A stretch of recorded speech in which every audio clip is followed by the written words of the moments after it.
રોહિત કમલેશભાઈ વર્મા। શું ઘટના બની?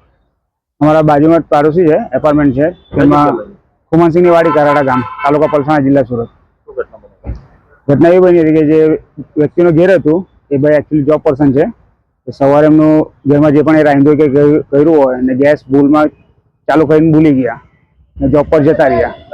એના પછી જોબ પરથી પાછા રિટર્ન આવ્યા, તેમના પાડોશી જે હતા તેમને સ્મેલ આવતી હતી। તેમને એમને જાણ કરી કે તમારા ઘેરથી ગેસની સ્મેલ આવતી છે। તો એ લોકો દરવાજો ખોલ્યો ને ની છૂટકે ભાઈએ સ્વિચ ભૂલમાં ઓન કરી દીધી, એનાથી આ ધડાકો થયો। આ ધડાકો થયેલા છે કુલ કેટલા લોકો? ટોટલ 6 લોકો। કેટલા જેન્ટ્સ કેટલા છોકરાઓ? એમાં એક જેન્ટ્સ, એક લેડીઝ, 4 છોકરાને, સોરી, એક છોકરી ને 3 છોકરા। લોકોને કઈ હાલત ગંભીર હોય છે? એમાં 3 જણની જે વધારે છે, બાકી 3 છોકરા વ્યવસ્થિત છે। હાલ અત્યારે લોકોની પરિસ્થિતિ કેવી? હાલ અત્યારે તો ફર્સ્ટ સારવાર સંજુનીમાં થઈ ગઈ હતી,